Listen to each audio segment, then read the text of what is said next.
إن الحمد لله نحمده ونستعينه ونستغفره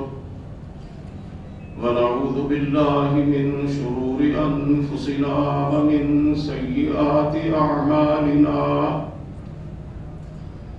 من يهده الله فلا مضل له ومن يضلله فلا هادي له وأشهد أن لا إله إلا الله وحده لا شريك له وأشهد أن محمدا عبده ورسوله أما بعد فإن خير الحديث كتاب الله وخير الهدي هدي محمد صلى الله تعالى عليه وسلم وشر الأمور محدثاتها وكل محدثة بدعة وكل بدعة ضلالة وكل ضلالة في النار. رب اشرح لي صدري ويسر لي أمري واحلل عقدة من لساني يفقهوا قولي. أعوذ بالله السميع العليم من الشيطان الرجيم. بسم الله الرحمن الرحيم. يثبت الله الذين آمنوا في الحياة الدنيا وفي الآخرة ويذل الله الظالمين ويفعل الله ما يشاء. سب تعریفیں اللہ رب العالمین کے لیے ہیں. بے شمار درود و سلام نبی اقدس حضرت محمد رسول اللہ صلی اللہ علیہ وآلہ وسلم کی ذات گرامی پر، آپ کی آل طاہرہ اور آپ کے صحابہ کرام پر، اور قیامت تک آپ کی فرما برداری کرنے والے ہر مسلمان پر اللہ کی کروڑوں رحمتیں ہوں. حضرات محترم، اللہ رب العزت کے بابرکت کلام میں سے سورہ ابراہیم کی ایک آیت مبارکہ میں نے آپ کے سامنے تلاوت کی ہے. اس میں اللہ رب العزت نے اپنی خصوصی تائید و نصرت کا اظہار فرمایا ہے جو اس کے سچے مومن بندوں کے لیے ہوتی ہے، اور وہ یہ ہے، اللہ فرماتے ہیں یثبت اللہ الذین آمنوا بالقول الثابت فی الحیات الدنیا وفی الآخرہ، کہ ہم اپنے صاحب ایمان بندوں کو دنیا اور آخرت میں قول ثابت پر، یعنی کلمہ توحید پر پختہ رکھتے ہیں، ثابت قدم رکھتے ہیں. وَيُذِلُّ اللَّهُ الظَّالِمِينَ وَيَفْعَلُ اللَّهُ مَا يَشَاءُ. اور جو ظالم ہیں انہیں ہماری یہ خصوصی تائید اور نصرت نہیں پہنچ سکتی، گمراہی ان کا مقدر ہوتی ہے. اللہ تعالیٰ کی یہ حمایت، یہ تائید اور یہ خصوصی امداد صرف اہل ایمان کے لیے مخصوص ہے. دین پر ثابت قدم رہنا، استقامت اختیار کرنا، کلمہ توحید پر جم جانا، ڈٹ جانا، اور دنیا اور آخرت میں اللہ تعالیٰ کی مدد کے ساتھ اس پہ مداومت اختیار کرنا، یہ اللہ تعالیٰ کا بہت بڑا انعام ہے اور بہت بڑا احسان ہے. میرے بھائیوں، ایک ہے ایمان اور ایک ہے ایمان کے تقاضے. ان دونوں میں بہت فرق ہے. اکثر اوقات ایمان لانا بڑا آسان ہوتا ہے، ایمان کا اظہار کرنا بڑا آسان ہوتا ہے. خاص طور پر ہم جیسے لوگوں کے لیے تو ایمان کا دعویٰ کوئی بات نہیں ہے کہ ہم مسلمان گھرانوں میں پیدا ہوئے ہیں، مسلمان خاندانوں میں عام ہولی ہے. ہمیں تو ایمان کی وجہ سے بھی کسی قسم کے کوئی ایسے حالات کا سامنا نہیں کرنا پڑا کہ جو ناگوار ہوں اور ہمیں ایمان کے حوالے سے کوئی استقامت دکھانی پڑے. تو ایمان لانا تو بڑا آسان ہے، لیکن ایمان کے تقاضوں کو پورا کرنا، ایمان پہ ڈٹ جانا، جم جانا، یہ بڑا مشکل ہے. حضرت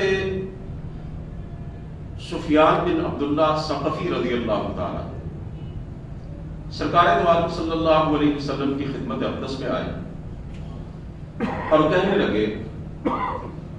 اے اللہ کے رسول، قل لی فی الاسلام قولا لا اسأل عنہ احدا بعد وفی روایت غیرہ. اے اللہ کے رسول، مجھے دین اسلام کے بارے میں کوئی ایسی بات بتا دیجئے، کوئی ایسا جامع کلمہ ارشاد فرما دیجئے کہ جس سے پورا دین میری سمجھ میں آ جائے اور پھر اس ضمن میں مجھے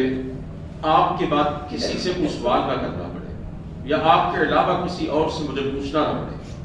حضرات محترم، جاگ کے بیٹھیے، اللہ کا واسطہ ہے کہ ٹیک چھوڑ دیجئے.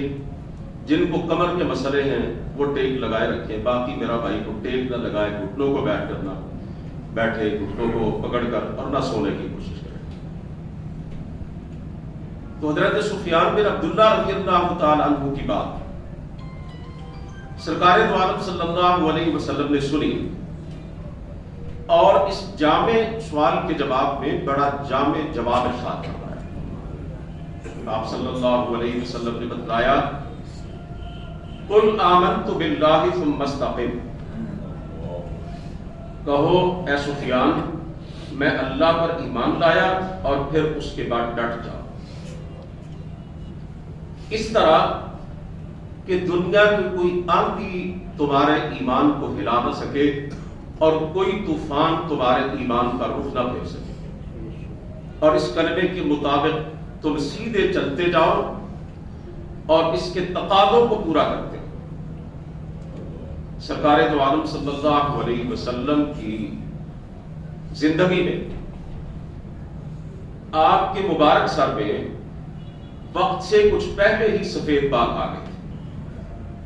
صحابہ کرام نے آپ کے سر اقدس میں تھوڑی سی سفیدی دیکھی تو کہا، اللہ کے رسول، آپ کے بالوں میں اتنی جلدی یہ بڑھاپے کے آثار کیوں پیدا ہو گئے، یہ سفیدی کیوں آ گئی؟ تو آپ صلی اللہ علیہ وسلم نے ارشاد فرمایا، شیبتنی ہود و اخواتھا، مجھے سورہ ہود اور اس جیسی کچھ دیگر صورتوں نے برا کر دیا. سورہ ہود میں اللہ تعالیٰ نے اپنے پیارے پیغمبر علیہ السلام سے ایک بات ارشاد فرمائی، فاستقم کما امرت. اے نبی، جیسا ہم آپ کو حکم دیتے ہیں ویسے آپ ڈٹ جائیں حق پر، دین پر. جیسے آپ سے استقامت مطلوب ہے ویسے آپ اس کا مظاہرہ کریں. جیسے ہم آپ سے چاہتے ہیں اس طرح آپ جم جائیں اپنے موقف پر. اور اس سورہ مبارکہ میں اللہ رب العزت نے پہلے پیغمبران کرام کے حالات کو بیان کیا، اور قرآن مجید میں جا بجا اللہ رب العزت نے پہلے انبیاء کرام علیہ السلام کے حوالے سے یہ بتلایا کہ ان پر کتنی سختیاں آئیں، ان کی قوم نے انہیں کتنا ستایا، کیسے حالات تھے کہ ناگفتہ بے اور ناقابل بیان، اور کیسے شدائد تھے اور کیسے دکھ اور اذیتیں تھیں کہ جن میں سے پہلے انبیاء کرام علیہ السلام کو گزرنا پڑا. یہ سارے حالات اللہ تعالیٰ نے اپنے پیارے پیغمبر علیہ السلام کو مختلف صورتوں کے اندر بتلائے، آپ پر یہ نازل فرمائے. اللہ فرماتے ہیں اس کا مقصد کیا ہے، وَكَذَلِكَ مِنْ أَنْبَاءِ الرُّسُلِ مَا نُثَبِّتُ بِهِ فُؤَادَكَ.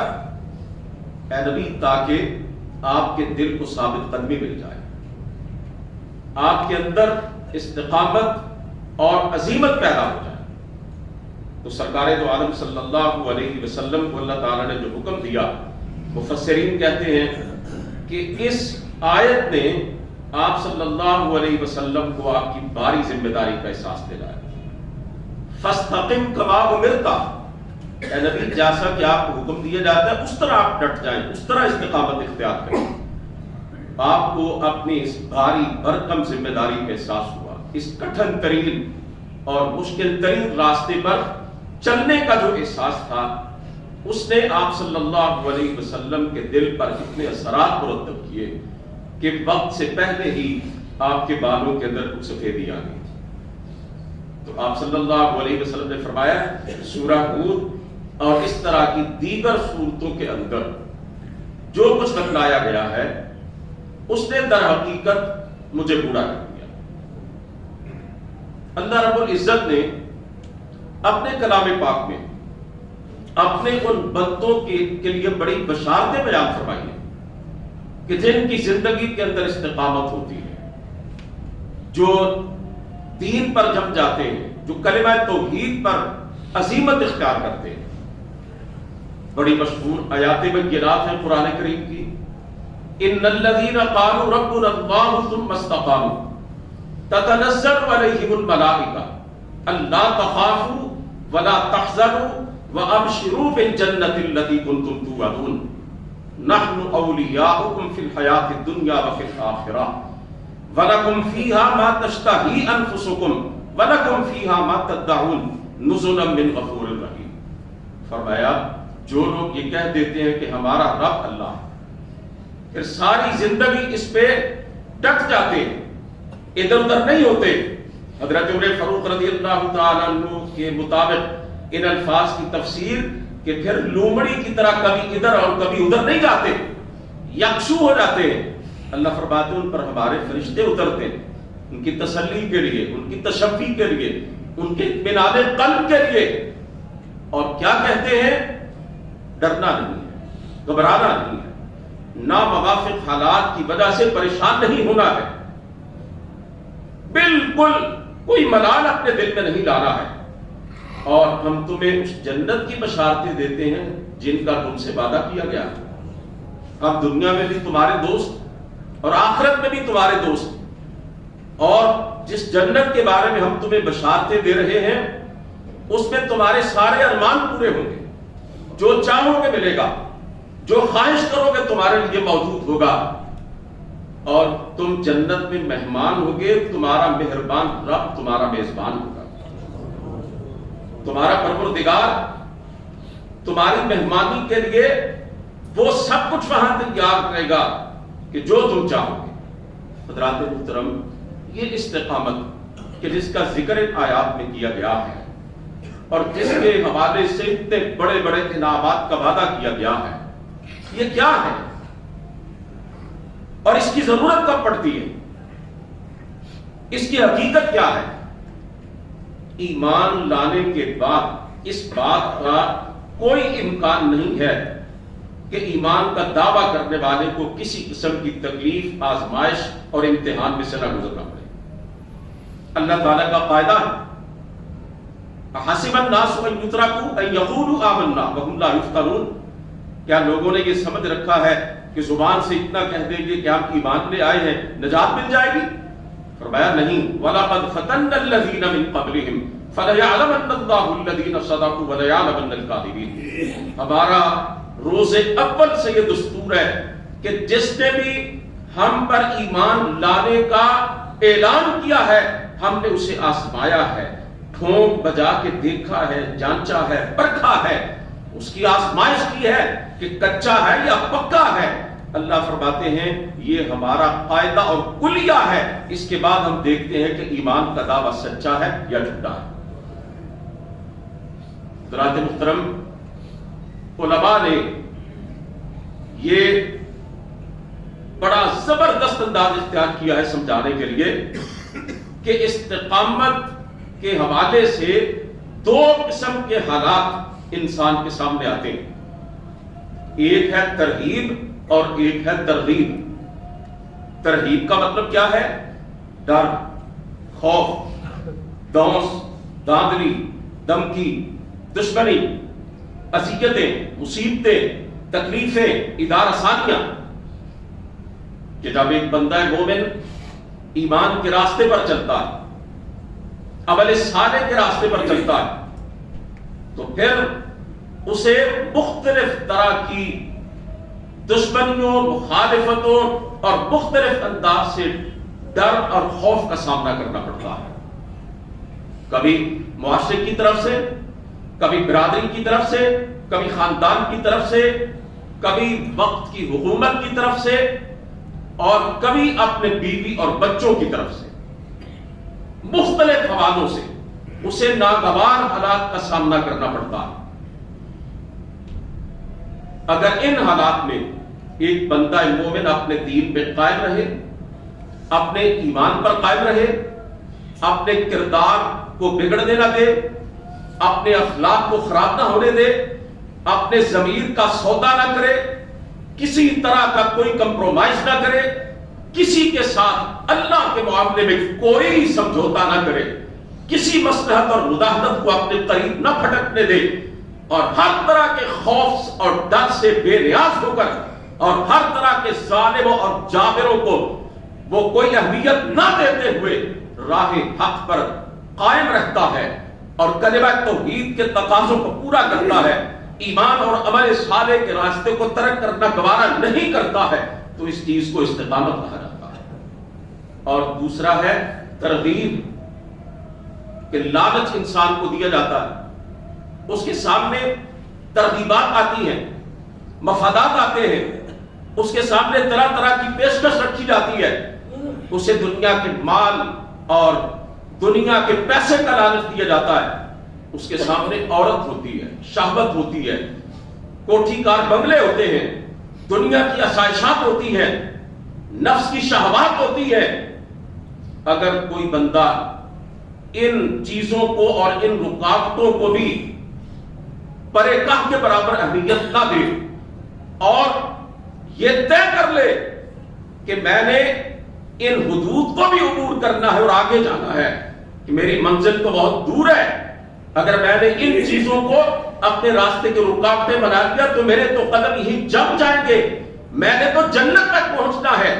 کہ پرے ہے چرخ نیلی فام سے منزل مسلمہ کی، ستارے جس کی گرد راہ ہو وہ کارواں تو ہے. اگر ایک بندہ مومن نفس کی ان ترغیبات کو، ان شہوات کو، اور یہ فطری طور پر انسان کو جو چیزیں بہت لباتی ہے دنیا کی، اگر ان کو بھی پاؤں تلے لوٹ ڈالے، ایمان اور عمل صالح کا راستہ ترک نہ کرے، اپنے اخلاق اور کردار کی لوٹ سے نہ لگائے، اپنے ضمیر کی آواز کو نہ دبائے اور کسی کو کوئی اہمیت نہ دے اس حوالے سے، تو میرے بھائیوں اس کو بھی استقامت کہا جاتا ہے. سرکار دو عالم صلی اللہ علیہ وسلم کے سامنے مکی زندگی کے اندر یہ دونوں قسم کے حالات موجود تھے، ترغیب کے بھی اور ترغیب کے بھی. ترغیب کیا تھی؟ آپ جانتے ہیں، آپ کے خلاف سازشیں تھیں،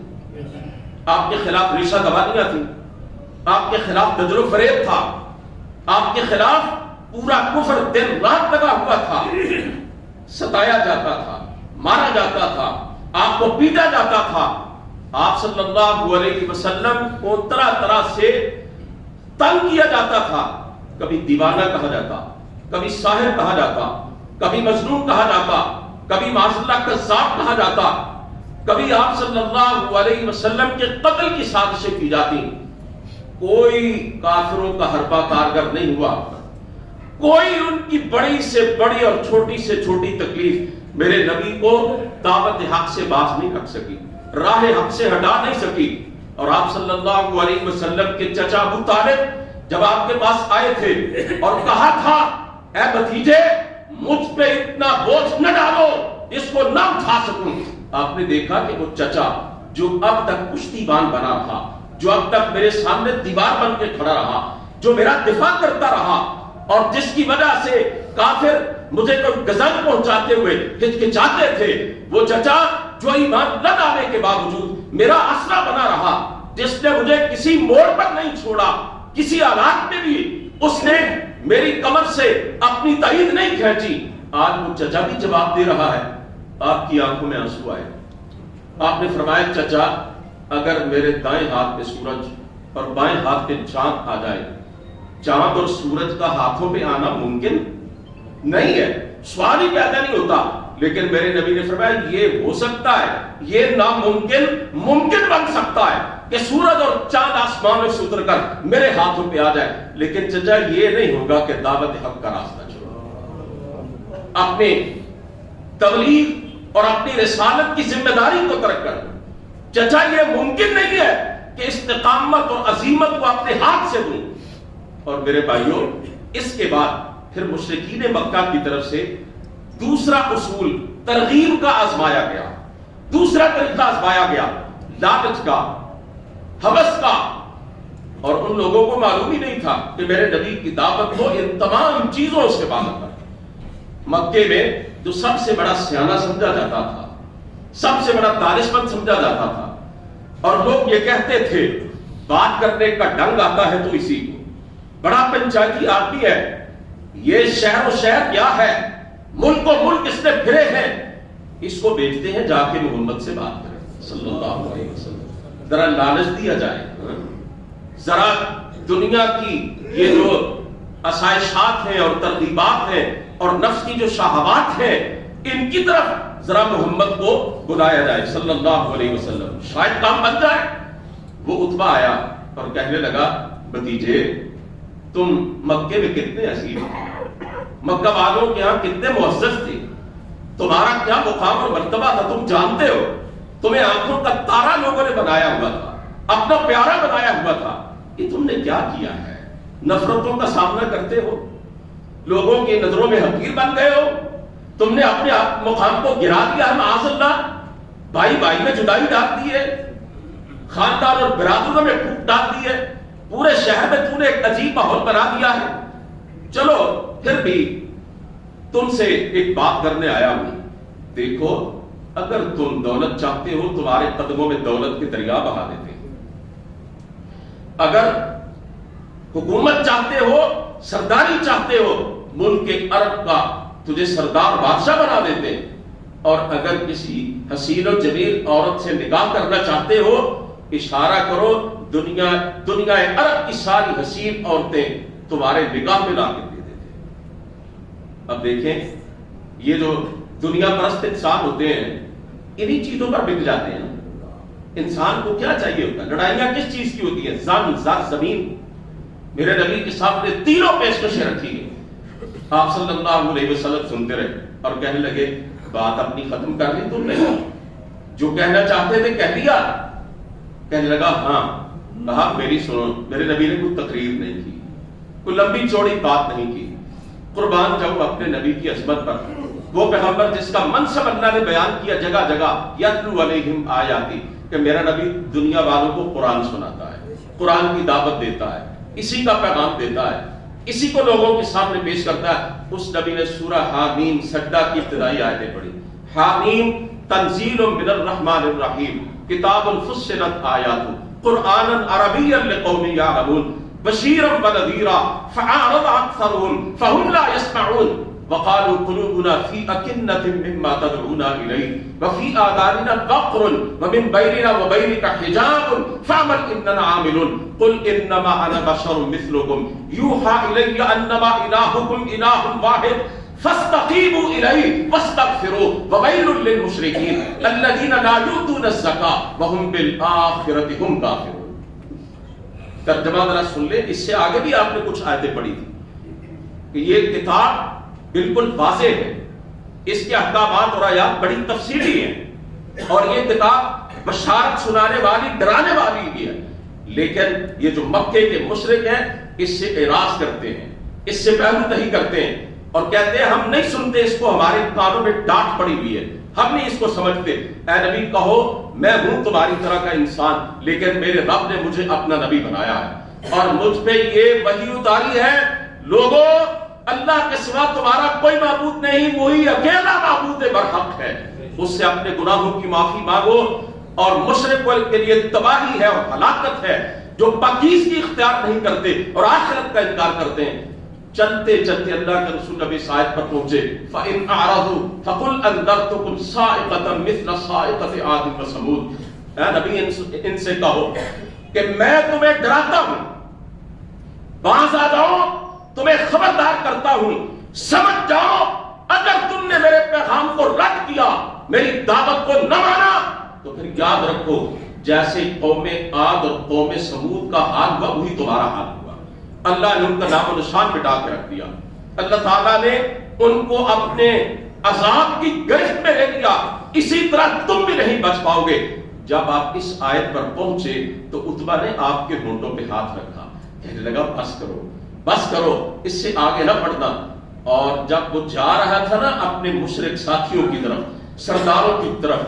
ابو جہل اور دیگر جو رؤساء تھے ان کی طرف، انہوں نے دور سے دیکھ کے کہا عتبہ جو چہرہ لے کے گیا تھا وہ چہرہ واپس لے کے نہیں آ رہا۔ اس نے کہا جا کے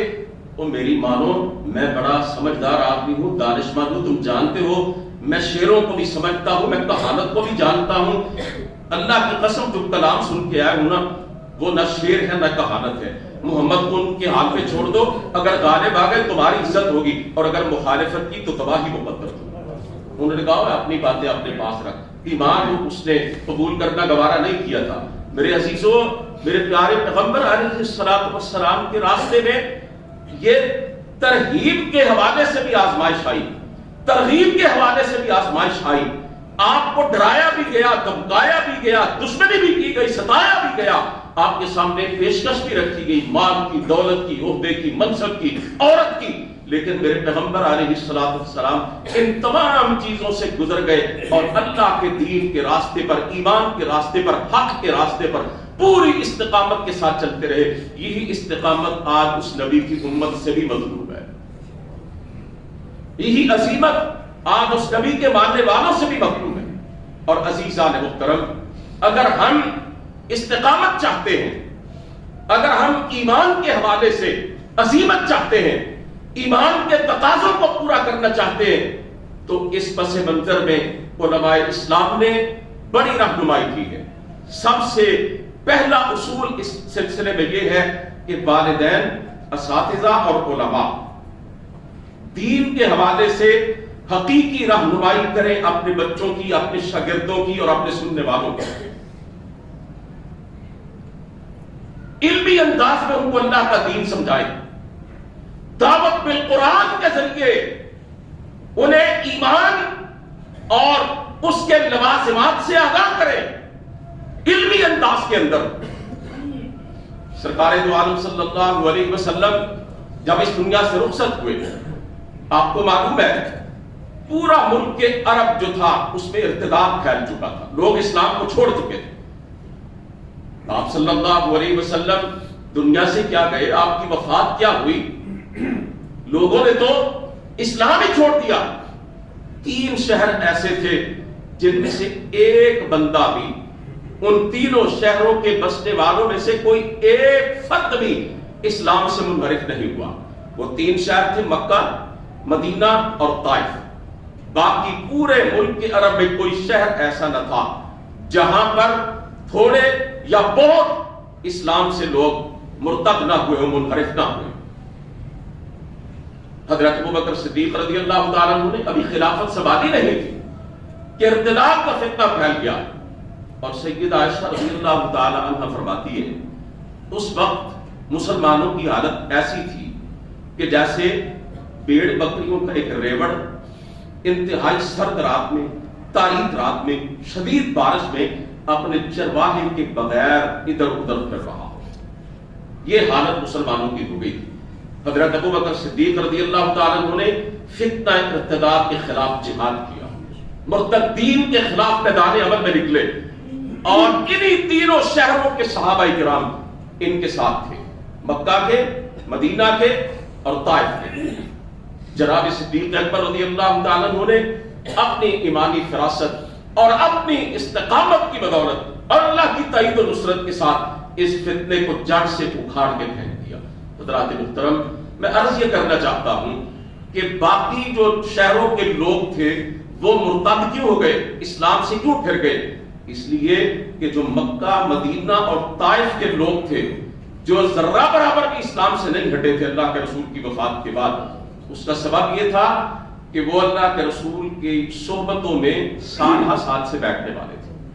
آپ کے پاس آتے جاتے رہتے تھے، انہوں نے اللہ کا دین اللہ کے رسول سے سیکھا تھا، انہیں ایمان کے تقاضوں کا علم تھا،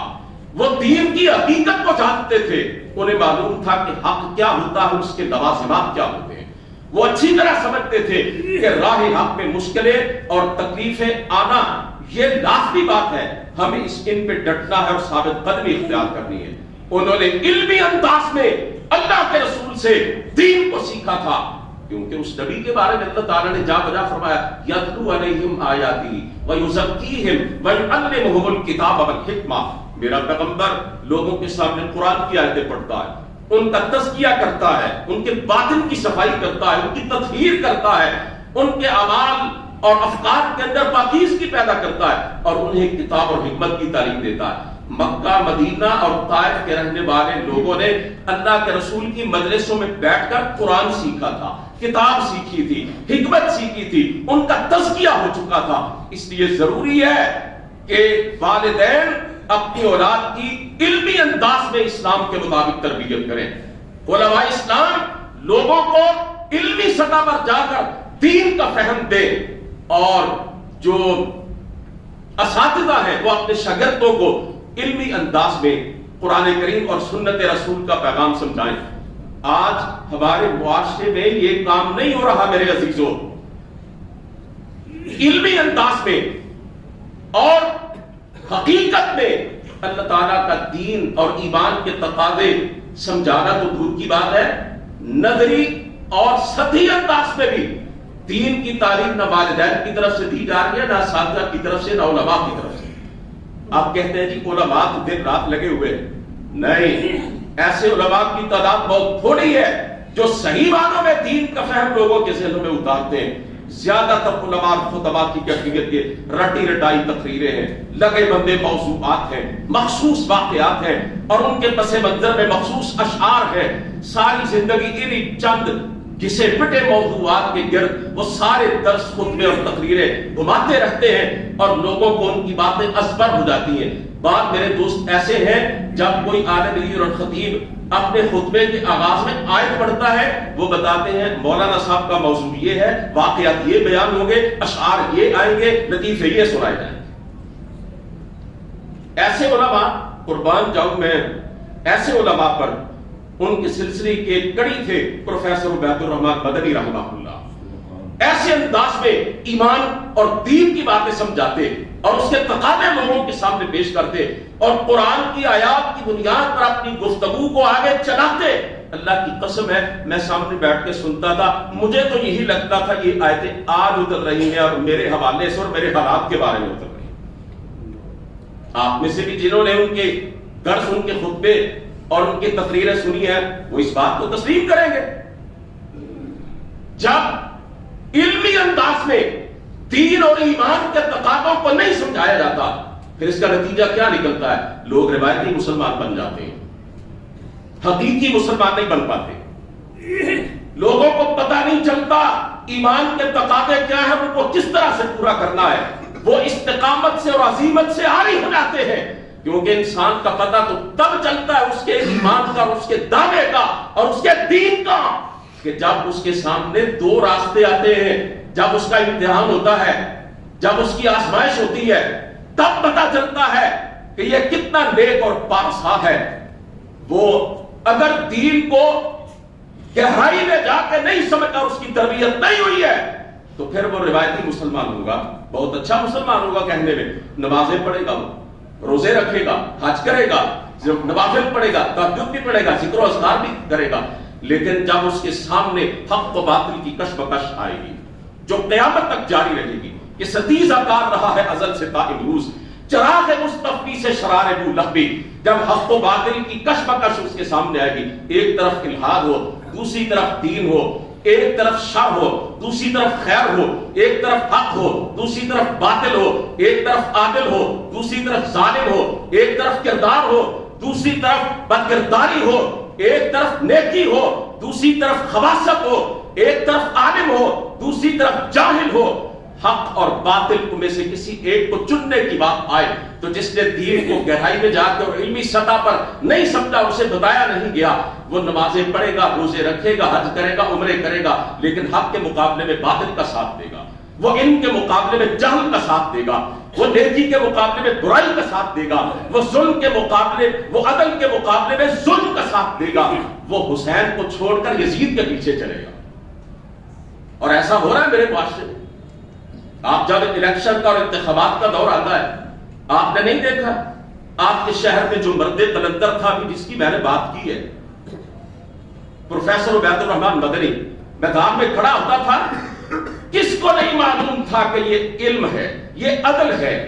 یہ خیر ہے، یہ نیکی ہے، یہ حق ہے۔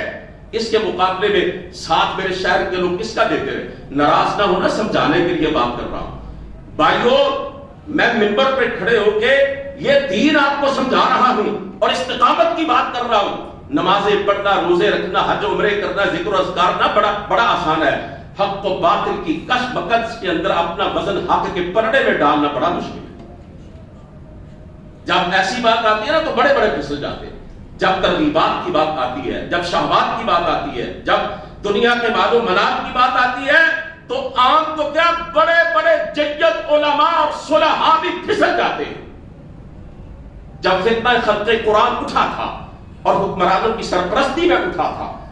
حضرات محترم، اس وقت پوری حکومتی مشینری یہ منوانے پر تلی ہوئی تھی کہ قرآن مخلوق ہے، حالانکہ قرآن اللہ کی صفت ہے، اللہ کا کلام ہے۔ بہت بڑا فتنہ تھا۔ اگر یہ کامیاب ہو جاتا نا تو یقین جانو قرآن کریم کی حفاظت پہ حرف آ سکتا تھا۔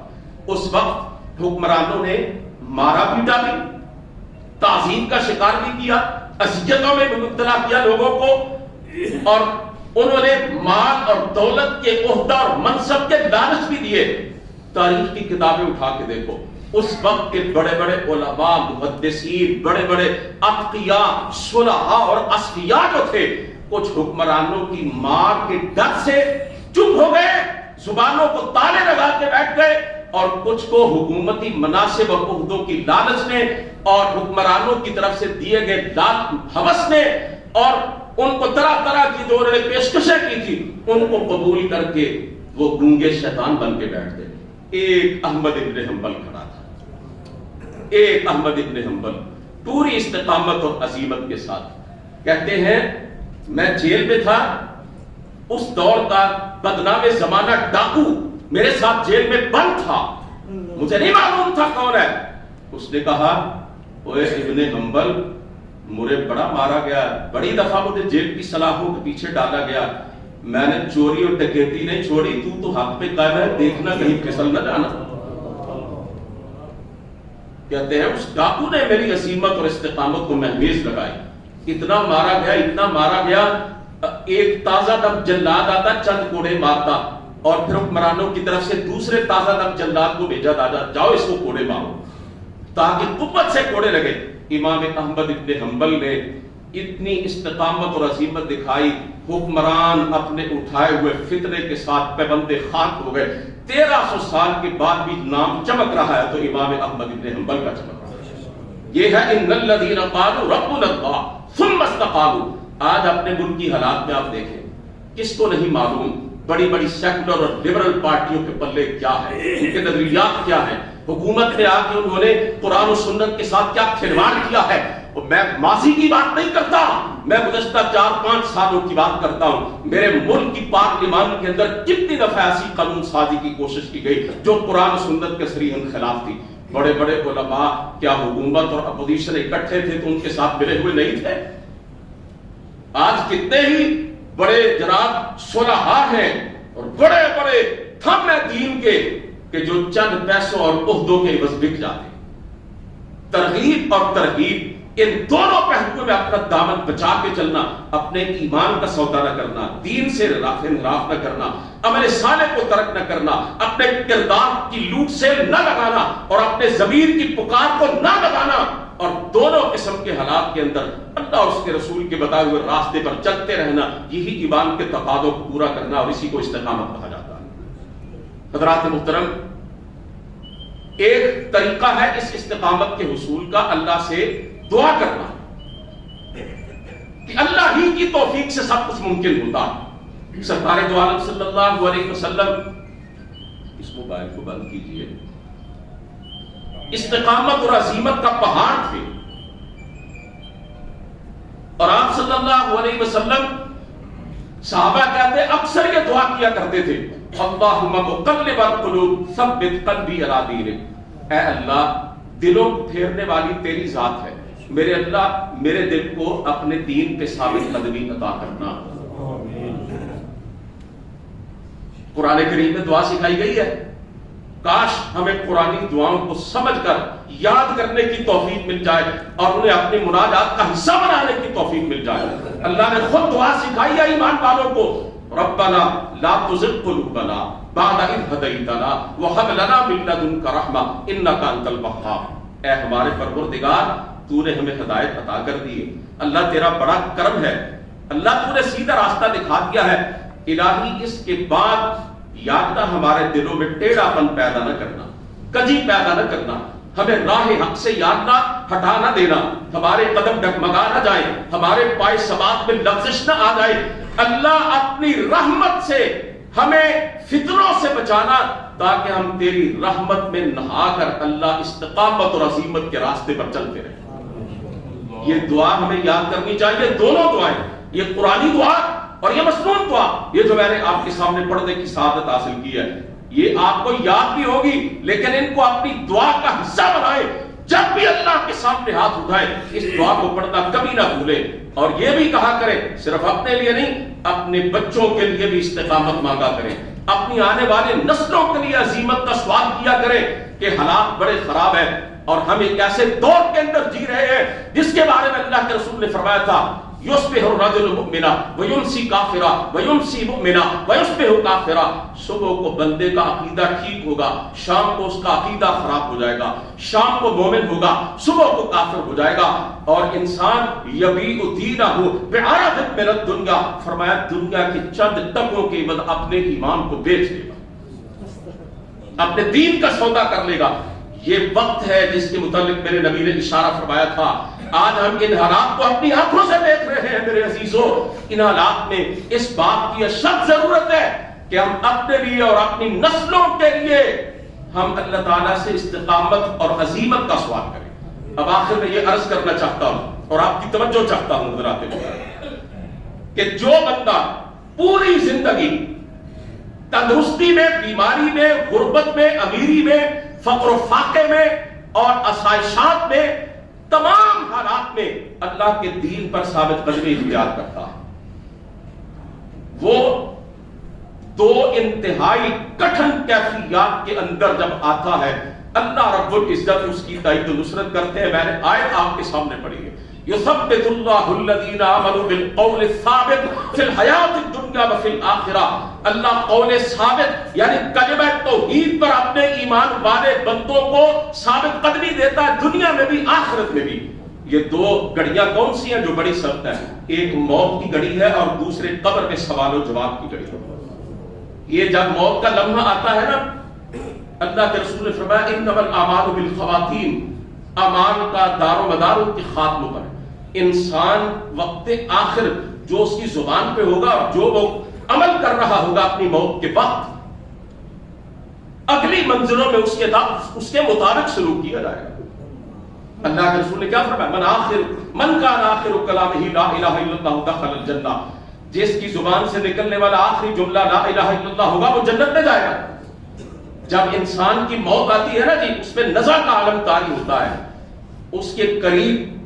جب اس کی سانسیں اکھڑ جاتی ہے نا جی، تو اس کے ارد گرد جو اس کے بیوی بچے عزیز اقارب دوست احباب ہوتے ہیں وہ کچھ نہیں دیکھتے، لیکن موت کے وقت اللہ اس کی آنکھوں کے سامنے سے پردے ہٹا دیتے ہیں، وہ آئے ہوئے فرشتوں کو بھی دیکھتا ہے، اور جو شیاطین اس وقت اسے گمراہ کرنے پر تلے ہوئے ہوتے ہیں وہ ان کو بھی دیکھ رہا ہوتا ہے۔ یہ بڑا سخت وقت ہوتا ہے، یہ انسان کی آزمائش ہوتی ہے، اور جو لوگ ساری زندگی استقامت اختیار کرتے ہیں، میں نے مفہوم آپ کے سامنے گوشگدار کرنے کی کوشش کی ہے، اللہ اس گھڑی میں انہیں توفیق دیتا ہے، ان کی زبان پہ اللہ قول ثابت کو، کلمہ توحید کو جاری کر دیتا ہے، اور جو دنیا میں ڈھل ایمان اور یقین والے ہوتے ہیں جو کوشش کرتے ہیں کہ رحمان بھی راضی رہے اور شیطان بھی راضی رہے، جو چاہتے ہیں نفس کی ترغیبات جو ہے وہ بھی ملتی رہے اور جنت کی بشارتیں بھی ملتی رہے، جو دھوکے میں مبتلا رہتے ہیں پھر وہ ان کے سامنے ساری دنیا کہتی رہے لا الہ الا اللہ لا الہ الا اللہ، یہ کلمہ ان کی زبان پر نہیں آتا۔ میں نے یہ دونوں مناظر سنے دیکھیں۔ ہمارے ایک بزرگ تھے، ملازمت کرتے تھے ہمارے ساتھ، ایک دفعہ رات کو آخری پیر میں انہیں تکلیف ہوئی، ہارٹ کا مسئلہ ہوا، ان کا بیٹا ڈاکٹر کو لے کر آیا اور کیا کمال کی شخصیت تھی۔ یقین جانیں بعض لوگوں کی موت بھی برسوں تک لوگوں کو اللہ کی یاد دلاتی رہتی ہے۔ ڈاکٹر سے کہتے ہیں ڈاکٹر صاحب رک جائیے، اب آپ کی ضرورت نہیں ہے، فرشتے آ چکے ہیں، نزا کا عالم طاری ہے، کلمہ پڑھیے۔ خود کلمہ پڑھتے اور لوگوں کو کلمہ پڑھاتے دنیا سے چلے گئے۔ دوسری سخت گھڑی ہوتی ہے منکر نکیر کے سوالوں کے جواب دینے کی۔ جو بندہ پوری زندگی اللہ کی مانتا رہتا ہے، اس کے نبی کی مانتا رہتا ہے، کتاب و سنت کے پیچھے چلتا رہتا ہے اور ہر طرح کے حالات میں استقامت دکھاتا ہے، اللہ کے معاملے میں کسی کی پرواہ نہیں کرتا ہے، سب کچھ قربان کر دیتا ہے، جب اس سے پوچھا جاتا ہے نا مر ربو کا، تو وہی جواب دیتا ہے ربی اللہ۔ جب اس سے فرشتے پوچھتے ہیں نا من نبیوں کا، تو وہی جواب دینے کے قابل ہوتا ہے نبی ہی محمد۔ جب اسے پوچھا جاتا ہے ماں دینوں کا، اسی کی زبان سے نکلتا ہے دین یا اسلام، باقی جو ہے وہ فیل ہو جاتے ہیں، ناکام ہو جاتے ہیں۔ حضرات محترم، جہاں تک ایمان کا تعلق ہے الحمدللہ اللہ کا شکر ہے وہ ہمیں حاصل ہے۔ ہم مسلمان گھرانوں میں پیدا ہوئے، مسلمان ماں باپ کی گود میں ہم نے آنکھ کھولی اور پرورش پائی ہے، لیکن ہم میں سے بہت سے جب ایمان کے تقاضے پورے کرنے کی بات آتی ہے نا تو یقین جانے پھر پھسل جاتے ہیں، پھر ان کے پائے سواد میں لغزش آ جاتی ہے، پھر وہ ڈگمگا جاتے ہیں اور ان کے قدموں کے اندر طاقت اور قوت نہیں رہتی ہے۔ آج تو بڑی بڑی بات کیا کرنا، بڑا بڑا معاملہ جو ہے اس کو کیا کھوجنا ہے۔ آج تو چھوٹی چھوٹی آزمائشوں اور تکلیفوں کی وجہ سے میرے مسلمان بھائی اور بہنیں استقامت کا راستہ ترک کر دیتے ہیں اور اللہ کے در کو چھوڑ کے چلے جاتے ہیں۔ معمولی سی مصیبت آئے عاملوں کے پاس بھاگے چلے جاتے ہیں، جادوگروں کے پاس بھاگے چلے جاتے ہیں، نجومیوں کے پاس بھاگے چلے جاتے ہیں۔ بعض بڑے بڑے پابند شریعت اور توحید و سنت کے جھنڈے اٹھانے والے عیسائیوں کے پاس چلے جاتے ہیں، عیسائی اور بے دین عاملوں کے پاس شرکیہ طور طریقے اختیار کر لیتے ہیں۔ کوئی انہیں کہتا ہے تمہارا رزق باندھا ہوا ہے کسی نے، کوئی کہتا ہے شادی نہیں ہو رہی فلاں نے بندش لگائی ہوئی ہے، اور وہ جاتے ہیں اس کے پاس کہ جناب آپ اس بندش کو کھول دیں، یعنی گویا وہ کہنا چاہتے ہیں لگائی بندش بندے نے ہے، اللہ نہیں کھول سکتا، تو ہی کھولے گا۔ اور اللہ کے نبی نے کیا دعا سکھائی تھی، ہر نماز کے بعد ہم پڑھتے ہیں اللہم لا مانع لما اعطیت ولا معطی لما منعت، یا اللہ جو تو دینا چاہے وہ کوئی روک نہیں سکتا، یعنی اس پہ کوئی بندش نہیں لگا سکتا، اور جس کو تو روک لے، جس پہ تو بندش لگا دے، دنیا کی کوئی طاقت کسی کو وہ چیز دے نہیں سکتی۔ پتا چلتا ہے بندے کا امتحان میں، آزمائش میں، تکلیف میں، مصیبت میں، ترغیبات میں۔ اسی طرح بعض لوگ اپنی ذاتی زندگی کی حد تک تو بڑے پکے ہوتے ہیں، بڑے مستقل مزاج ہوتے ہیں، بڑا سیدھے راستے پر چلنے والے ہوتے ہیں، استقامت اور عزیمت کی حالت کی کیفیت میں بڑے پکے ہوتے ہیں، لیکن ذاتی زندگی میں بیوی بچوں کے سامنے ہار مان جاتے ہیں۔ اللہ فرماتے ہیں قرآن کریم میں ایک جگہ پر یا ایھا الذین آمنوا ان من ازواجکم واولادکم عدوا لکم فاحذروہم، اے ایمان والو تمہارے بیوی بچوں میں سے بھی کچھ تمہارے دشمن ہیں، ان سے بچ کے رہنا۔ وہ بیوی دشمن نہیں ہے جو کہتی ہے مجھے بڑی گاڑی لا کے دو، بڑا گھر بنا کے دو، مجھے نہیں معلوم چوری کرو، ڈاکہ مارو، حلال سے یا حرام سے، اور انسان اس بیوی کے نخروں میں الجھ کر اگر استقامت کو چھوڑ گیا اور اس نے اپنے دین اور اپنے ضمیر اور اپنے کردار کا سودا کر لیا اور حرام اور حلال کی تمیز سے بالا تر ہو کر بیوی اور بچوں کے تقاضوں کو پورا کرنا شروع کر دیا، میرے عزیزوں تباہی اور بربادی اس کا مقدر بن گئی۔ تو استقامت یہی ایک مسلمان کے کردار کا زیور ہے۔ یہ موسمی اور فصلی بٹیرے بن جانا، کبھی نماز پڑھنا اور کبھی چھوڑ دینا، کبھی مسجد میں آنا اور کبھی رب سے منہ موڑ دینا، کبھی شریعت کا پابند بن جانا اور کبھی رب کا باغی بن جانا، کبھی کوئی دین کا رویہ اختیار کر لینا اور کبھی دین سے بالکل انحراف کر لینا، یہ ایک مسلمان کے شایان نشان نہیں ہے۔ مسلمان ہوئی ہے، حقیقی مومن ہوئی ہے، ان الذین قالوا ربنا اللہ ثم استقاموا، جو ایک دفعہ کہہ دیتا ہے میرا رب اللہ ہے، ساری دنیا بھی کہے رب کے راستے کو چھوڑ دو، وہ مر جاتا ہے، اللہ کا راستہ چھوڑنا گوارا نہیں کرتا۔ بس ایک منٹ میں آپ کا لینا چاہتا ہوں، ایک مثال آپ کے سامنے رکھنا چاہتا ہوں۔ حضرت موسیٰ علیہ السلام کے مقابلے میں فرعون جادوگروں کو لے کر آیا تھا نا جی، حق کے مقابلے میں باطل کو لے کر آیا، حقیقت کے مقابلے میں جعل سازی کو لے کر آیا۔ بدبخت موسیٰ علیہ السلام نے کہا تھا بازادہ دشمن خدا، میں اللہ کا سچا نبی ہوں، اللہ کی تائید و نصرت میرے شامل حال ہے، یہ میں تجھے اللہ کی نشانی ہے، یہ موجے دکھا رہا ہوں، اللہ کی قدرت ہے،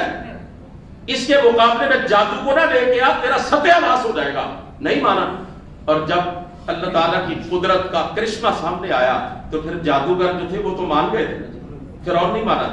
انہوں نے کیا کہا تھا جادوگروں نے؟ آمنا برب العالمین رب موسیٰ و ہارون، وہ جانتے تھے جادو کیا ہوتا ہے اور حقیقت کیا ہوتی ہے۔ فرعون نے پتہ ہے کیا کہا؟ لَأُقَطِّعَنَّ أَيْدِيَكُمْ وَأَرْجُلَكُمْ مِنْ خِلَافٍ، مخالف سمتوں سے تمہارے ہاتھ پاؤں کاٹ دوں گا، دایاں پاؤں اور بایاں ہاتھ، بایاں ہاتھ اور دایاں پاؤں۔ اور اسی پر بس اس نے کہا وَلَأُصَلِّبَنَّكُمْ فِي جُذُوعِ النَّخْلِ، یہ کھجور کے اونچے اونچے درختوں میں تمہیں پھانسیاں دے دوں گا۔ یہ کیا کیا تم نے؟ چھوڑ دو موسیٰ کا دامن، کس رب کو مانا ہے تم نے؟ جادوگروں نے پتہ کیا جواب دیا تھا؟ لَن نُؤْثِرَكَ عَلَىٰ مَا جَاءَنَا مِنَ الْبَيِّنَاتِ وَالَّذِي فَطَرَنَا، اور انہوں نے کہا ایسا ممکن ہی نہیں ہے، ہمارا جواب سن لو، اپنے تصور میں بھی نہ لانا کہ جس راستے پر چلے ہم اس سے واپس آ جائیں گے۔ ہمارے نزدیک حق کے واضح دلائل آ چکے ہیں، ہمارے سامنے ہمارے رب کی ذات آشکار ہو چکی ہے، نہ ان دلائل کو چھوڑ سکتے ہیں نہ اپنے پروردگار کو چھوڑ سکتے ہیں۔ اور جہاں تک تیرا تعلق ہے فَقْضِ مَا أَنْتَ قَاضٍ، پنجابی زبان میں اس کا ترجمہ پتہ کیا ہے؟ دنیا کے سب سے بڑے ظالم جابر، سب سے زیادہ سنگ دل شخص اور مطلق العنان حکمران کے سامنے کھڑے ہو کے کہتے ہیں فَقْضِ مَا أَنْتَ قَاضٍ، جو کرنا ہی کرنا ہے۔